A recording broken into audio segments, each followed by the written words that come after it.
Баршаларыңызға сәлем. Сіздермен бірге бүгін осындай дәмді әрі нәзік рогальки пісіретін боламыз. Менімен бірге болыңыздар.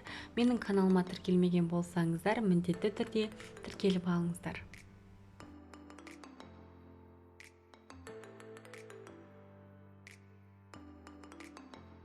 Бізге жылы су, құрғақ ашытқы, қант, шемішке майы, ванильный сахар, жұмыртқа, ұн қажет болады.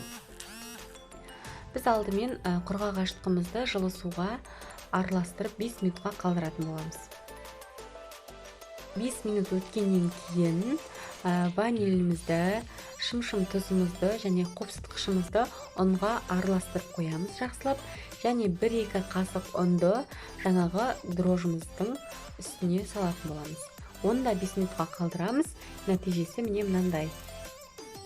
Кішкене көтерілген ашытқымызды кеңге ыдысқа салып, енді бір жұмыртқамызды осылай қасықпен араластырамыз да жартысын ғана құямыз. Жартысын жайрақ бетіне жағуға қажет болады. Тағы да жақсылап араластырамыз.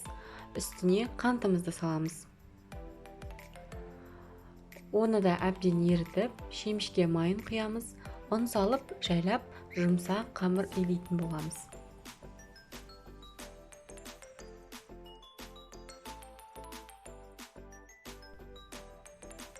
Дайын болған қамырымызды пищевой пленкаға орап, 1 сағатқа жылы жерге қалдырамыз. Міне біздің нанымыз көтерілді.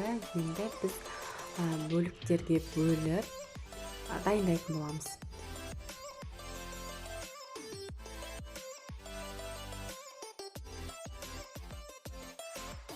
Менде 10 шақты кішкене дөңгелектер шықты.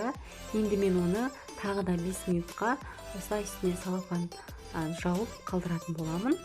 5 минутымыз өтті арада. Енді ұн сеуіп, ұзынша етіп қамыр жаямын.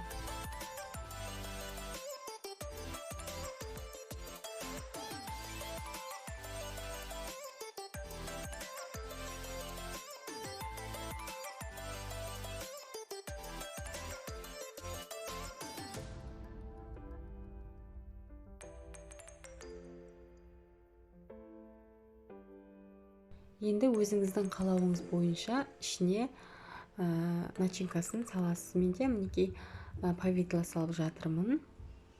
Осылай шетіне салып, қазір бастырамыз. Жақсылап басу керек, яғни піскен кезде ағып кетпес үшін осылай басамыз.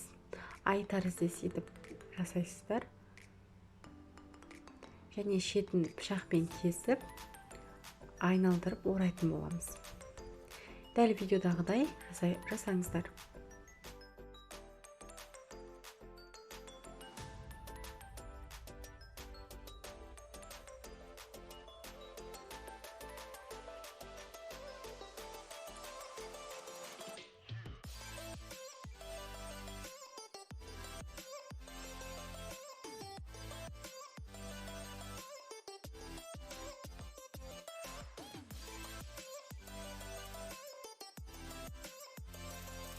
Менде екіншісін дайындап жатырмын.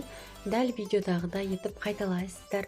Жақсылап басып, жабыстыруды ұмытпаңыздар, өйткені ішіндегі біздің начинкамыз ағып, төгіліп, дұрыс шықпай қалуы мүмкін. Сондықтан жақсылап видеоны соңына дейін қарап дайындаңыздар.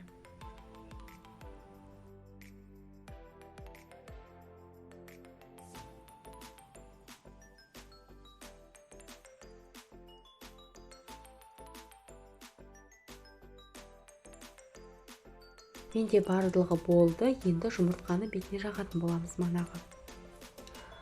Міне мен пешке салдым, тез пісіп шықты.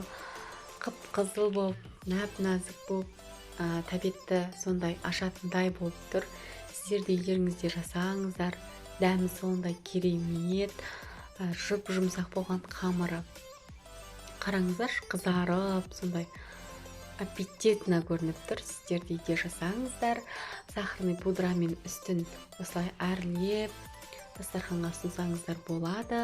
Сіздермен бірге болған Ақбота. Менің каналыма тіркелуді ұмытпаңыздар. Лайк басып, комментарий жазып тұрыңыздар, отбасыларыңызды қуантыңыздар. Осындай дәмді рецепттерді менің YouTube каналымнан менімен бірге жасаңыздар.